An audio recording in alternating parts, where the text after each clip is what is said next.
Welcome to Driftwood Conversations. This is Hillary Sloan. Today I'm sharing a conversation with Gordon Clark, an artist, photographer, and filmmaker whose work defies the quick snapshot or one-time encounter. Gordon doesn't just document people, he walks beside them, often for years, through grief, beauty, transformation, and everything in between. His stories span continents and emotional landscapes, from the gang-affected neighborhoods of Cape Town to the quiet intimacy of Joshua Tree, where we recorded this. What unfolded between us wasn't an interview, it was a lengthy, nuanced conversation about how we find meaning, how trauma shapes our perspective, and how art can become a living record of survival and connection. We discussed identity, spiritual alignment, and the unseen frequencies that appear to guide us toward the people we're meant to meet. This is part one of our conversation, a journey that, like Driftwood, has been shaped by time, pressure, and the elements. I'm so glad you're here to listen. Hello, Gordon. Hi, how you doing? Hello, I'm Gordon Clark. Nice to meet everybody. Why don't you tell us what you do, who you are, and where you're from? So I'm originally from South Africa. I'm an artist. The way I define my art is I use photography and I use filmmaking to do that. Specifically, I usually find a subject matter or a person, and I journey with that subject matter or person for no less than 4 years. So, for an example, I photographed the gangs in Cape Town in South Africa for 13 years. Leon Buerta, who lived with Progeria, who we did this series of images about life and death, that was 4 years. The gang world, I went back, there was another guy, Turner, he was in prison for 23 years, that was 4 years. Then when I got back to America, I broke off for a minute and I went and made a film. I did a documentary called Unknown Distance. It was about 7 American soldiers coming back from 10 years, 5 tours with PTSD. And I drove across America with them for a year and a half, and then I edited that for another year. And then I moved out to the desert, to this beautiful place where we are now. And I met up with this amazing man, David Kilbourne, known as Drywall Dave.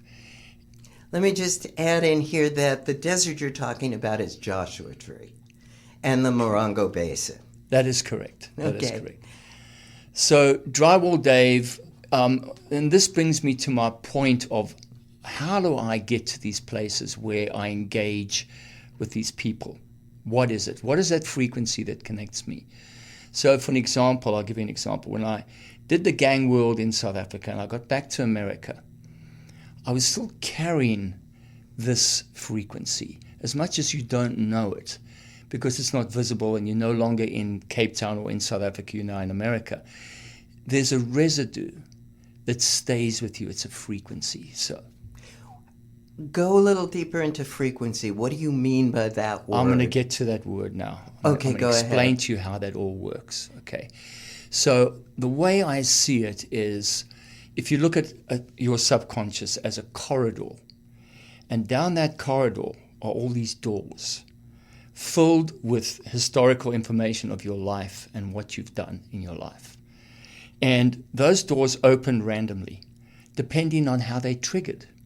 So there's certain historical things that you'll do, like, as I said, I spend a long time, like 4 years.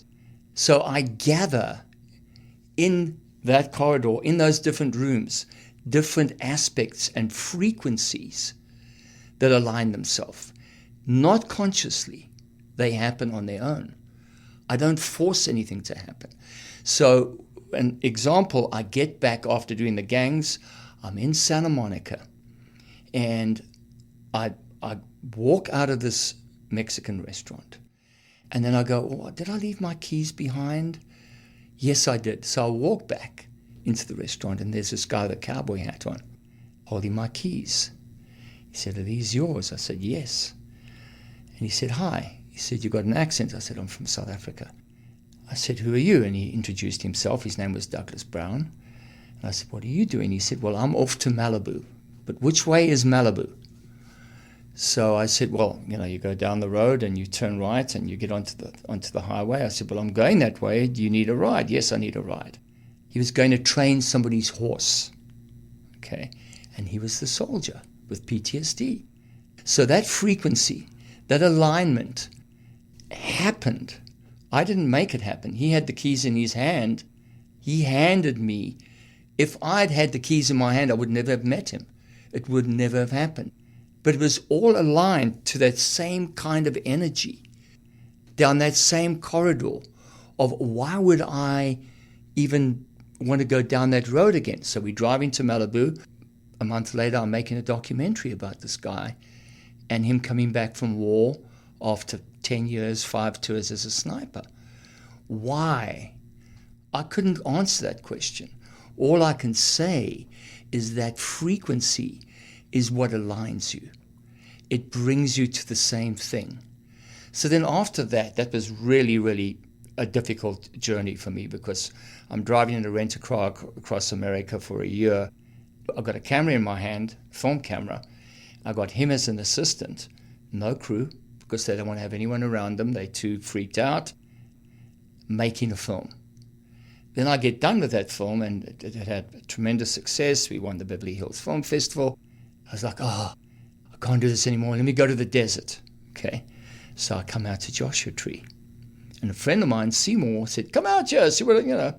So I get out here, and literally, before I even moved out here, I walk into Ricochet Clothing, and there's David Kilbourne.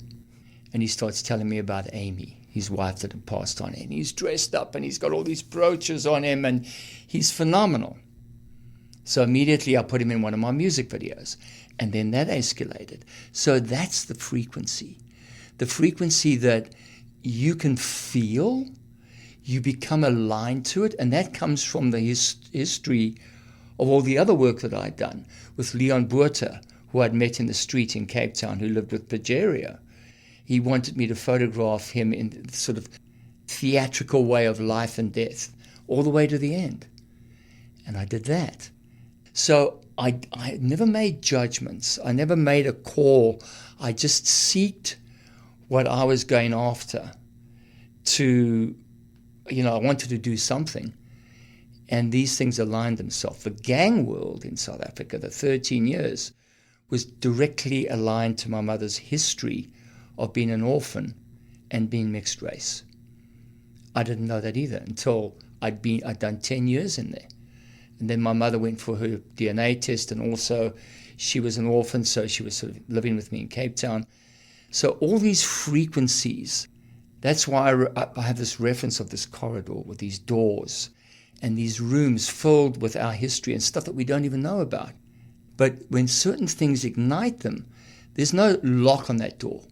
There will just be a trigger that opens it, and somehow something comes into that corridor and channels itself into you, and you could be anywhere and something happens. And that's why that sort of humbles me to the place where I don't believe we think that we're in control too much. We actually, for me, I'm not. These things align themselves on their own. And when I start doing the work is magical because it tells its own story. Like with Dave, he was telling me the story about his wife and his son passed away. And we set up these wonderful theatrical images of Dave, and we have 2 of him because he was always in conflict with himself. So that started doing its own thing as well. It was very different from the other works that I'd done. So that's how I get involved in that frequency. I allow it. It's there. Something will happen. Something will go off. Someone will tell me something. And somehow I'm just in. It doesn't feel contrived. It doesn't feel forced. It doesn't feel like there's some kind of Hollywood deal behind it. It's always a lot more effort, a lot more work involved. But that's the work that you have to do in the world that we live in. So let me ask a couple questions. And when you talk about effort, you're really talking about the effort that goes into shooting and filmmaking. Correct. Okay. I have a sense, Yes. my way of seeing the world is it's all about connection. Mm-hmm. And when I see your work Mm-hmm. and those corridors you're talking about, I see it as connections. It opens up to connections. And you bring in a harmony by being this artist in the middle of these different worlds. Mm-hmm. Does that kind of... Yes, that's sort of how it works, okay? Even more so, what it also does is that from the years of craft, learning the craft, how I learned to photograph when I was very young, filmmaking, I directed probably 500 television commercials, which I shot a lot myself, you know. So the craft side of things accumulates. It's like a tree that grows with fruit on it, right? And that fruit is your craft of how you learn. So when you approach a project, it'll also tell you, and then you apply your craft, but you apply it also unconsciously. Like Dave, I was like, I wanted everything to be sharp. I wanted to see every detail everywhere because it all tied into the story that I wanted. And immediately the decision was made. I didn't say, I want to do this. I just was, this should all be sharp. And then so it was, because I knew how to access that craft set, the skill set that I'd learned. So that automatically kicks in. And then, of course, you want to refine things. You go, oh, I could light this better, and I want to do this, and I need to see that, and I need to have a shadow over there, and I need detail over here. And so then it kicks you into that. But the essence of it is that frequency of what's coming, as you said, those corridors, those things that you align, they just start telling you, okay, we're doing this now. Because people say, Gordon, could you tell me, did you draw storyboards? Did you? No. I wrote down ideas, and then you'd get to the location, and you go, wow, okay. And you'd get everything set up and ready to go, and you start making the image, and then something emotionally kicks in.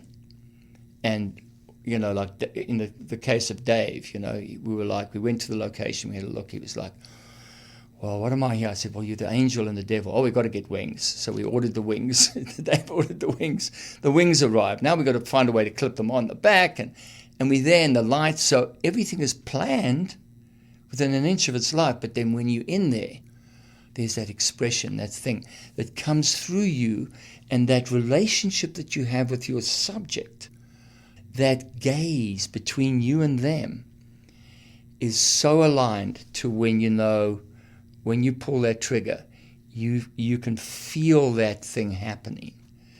And that's the magic of that. Go ahead. Well, the question is, so you've had that alignment with yourself. Yes. Before you even pick up the camera, get your talent, Yes. You've had that with yourself. Not every artist accesses that alignment as early as you did. Possibly, yes. I don't think so. I think that everybody has their own path. Right. Some people, it takes a lot longer to figure out who they are, what they want to be doing. Right. And then you still have to build the craft. Right. So do you have any sense why, you know, you came into on this planet with this knowing of what your purpose was? And I think that's the part that I love to entertain as no, I don't. Because as soon as you commit yourself to that, then you rest easy. You rest easy in the commitment of going, everything's okay. You can always go back and refer to, accept, you know, whatever. No, I don't want that. I want it to be, I've got the craft set, I've got the skill set. I want to be challenged every time into something else. And if you look through the entire body of work, it's consistent. When you look at it, you go, it's the same guy that created that. But then you take another step into one of the other parts. So there's Leon, there's Dave, there's the gang world, there's Turner. You know, as you go through all of them, you go, there's kind of a language for each one, which is, it's the same artist, but it's something is different. And what's different is the place. The place has its own energy. And that energy is where you access that. So like in the gang world, the kids of the gang world, right? There's a history behind how they got there. What happened where they were kicked out of District 6 into this place called the Cape Flats, which caused this gang world to happen. And these children would watch the guys slightly older and follow them down that same rabbit hole. Now, you can take that as a negative term, or you can take it as that's who they are. But now you in there as well. So I have that saying, you can't jump in the water and not get wet. You're going to get saturated with that energy as well. You have to. And you can't see it as positive or negative. You have to see it as frequency, as a frequency, because you're going to connect to that. And it's going to be hard. There may be people dying around you. All kinds of things may happen. But you're going down that road, like with Leon. Okay, go ahead. Before you get into Leon, tell me what District 6 is. District 6 was at the foot of Table Mountain, was where the mixed race people lived. And I'll give you a quick history behind that. 1448, Bartholomew Dias, the Portuguese, sailed into Cape Town. Okay, and living at the foot of the mountain were the Khoi San people, the first tribe, the Khoi people. Okay, and they mixed. Then later, in 1652, Jan van Riebeeck, the Dutch arrived, and they mixed. But there were also other ships that came in from Malaysia, and they were, there were slaves, and they all mixed together, and they came up with this race called Die Kleerlinge Mense, which means the colored people, not the derogatory term. And they lived in District 6, and then when apartheid kicked in, they wanted to kick them out because they wanted Cape Town to be this beautiful aesthetic for the white, rich people. So they built the Cape Flats, and it was social engineering. And they spread these families out, and they kicked them out of there in 1968. And that's where these people lived. And then when apartheid ended, they were now not black enough to fit in. They weren't white enough before. So they were just floating. But they were the first tribe, part of the first tribe. So they weren't completely Khoi people. They had now mixed. But when apartheid kicked in, they had the Immorality Act. You couldn't mix. Go to jail for that. So, but that was the leftover of those people, which is so important to understand in today's world. Wherever you go and you create trauma and damage, there's going to be an after effect. There's going to be, it doesn't take 5 minutes to fix, even though apartheid ended. People go, well, why are they so angry still? Because it's in the DNA. It's baked into their DNA to where they just want to discard the people that did these horrible things to them.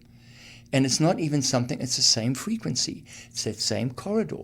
It's all the trauma that lives inside those little rooms that have when trauma sort of kicks in and things are triggered, there's that cognitive dissonance where people just push things away and they go, well, that's reverse racism. Whatever you want to call it. As soon as you give it a name, it locks in. But it's not. It's something else.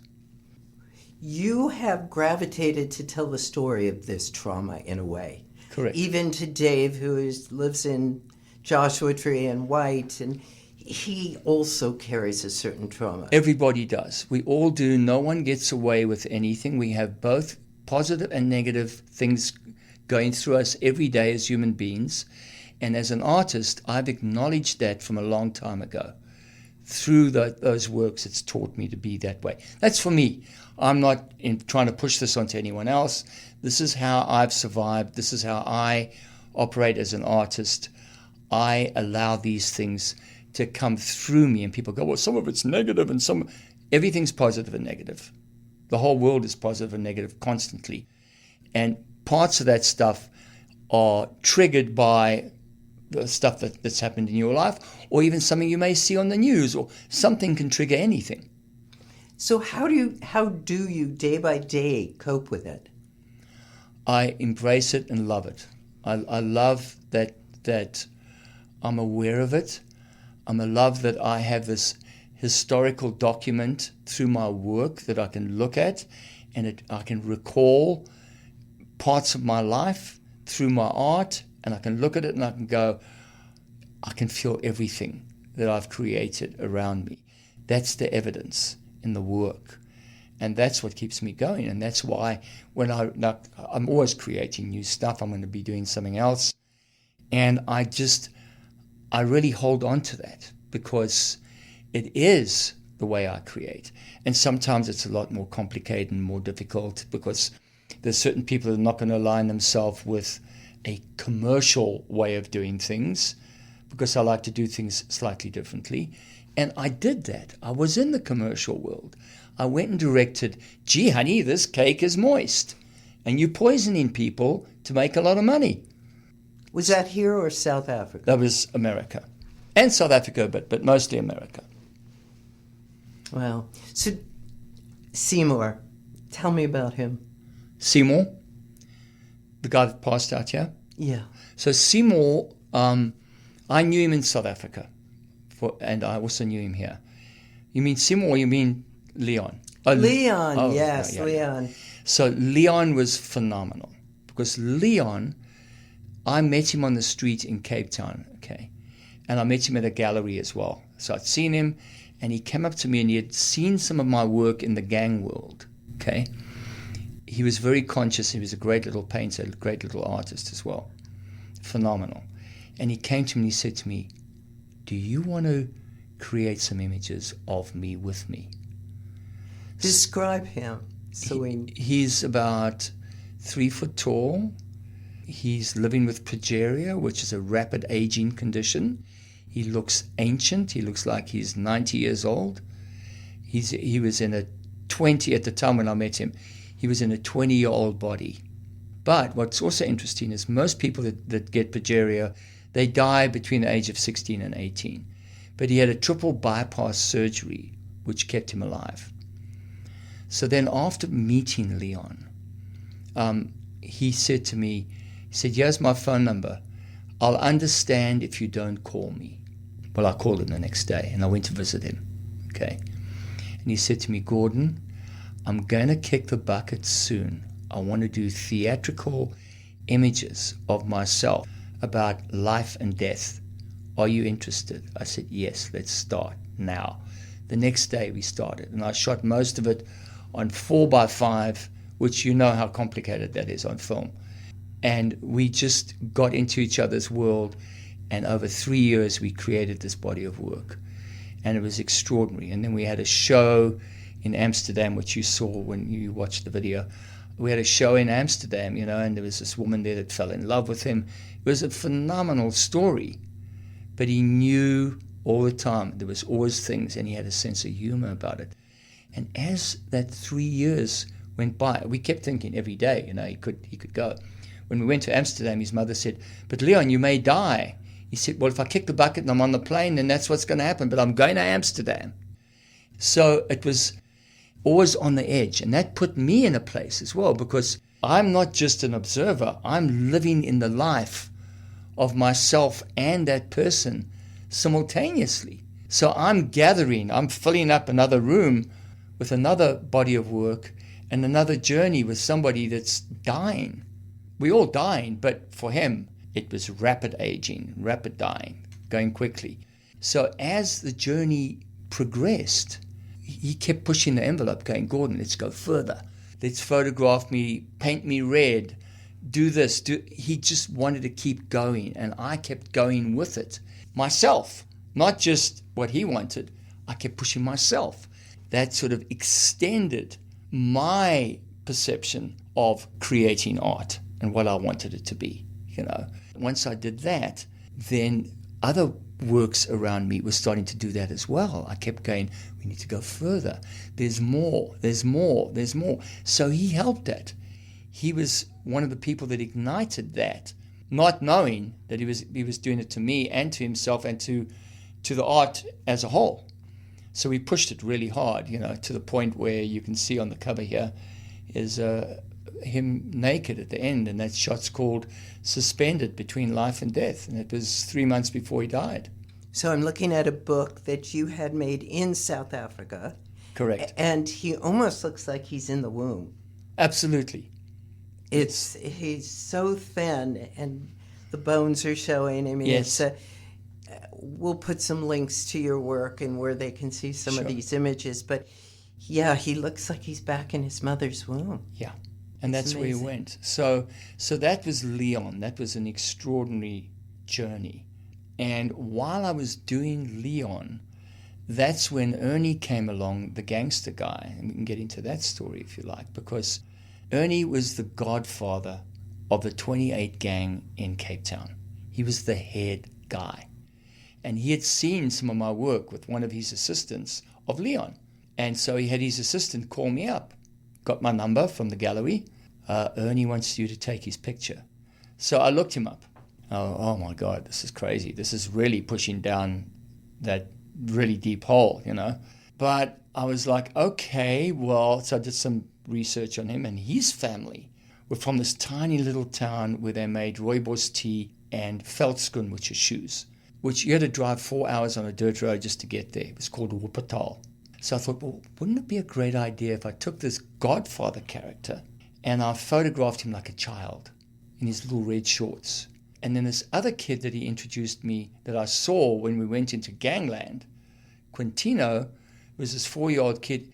And as he emerged into the real gang world and put the two together and have the two kind of collide with these, you know, where he's already this gangster and the kid's forming into that, but put gangster world out in the middle of nowhere, you know, where his family were from. And I tied those two together. So, and that was all inspired from when Leon challenged me, you see, and challenged himself because he knew he was dying. So that expansion, that creative expansion came from that. And then I moved it into the next thing. It became theatrical. And so it went on. We have just completed part 1 with Gordon Clark. What you just heard isn't about photography. It's about a man who follows his heart and gets involved in the unfolding stories that make life so rich and demanding. Gordon Clark doesn't chase after images. He follows what he calls frequencies. Doors open and people reach out to him. He allows their lives and his to intertwine. What emerges are not quick snapshots, but long-lasting relationships, collaborations with people who are often forgotten, misunderstood, or marginalized. In the first part of our conversation, Gordon discusses his work journey and how he has learned to live within other people's stories, not as a rescuer or interpreter, but as a witness. He reminds us that art at its most potent isn't about what we show, it's about how deeply we're willing to see. In part 2, we delve deeper into the core of Cape Town's gang world, into the eyes of a young boy named Quintino, and into Gordon's own story of running away as a child and discovering a camera that would someday help him see the world and himself more clearly. Art has given Gordon his tools to navigate a world he finds beautiful, even though others may turn away from it. His story is as captivating as his artwork. Thank you for listening. If you like what you heard, look for part 2.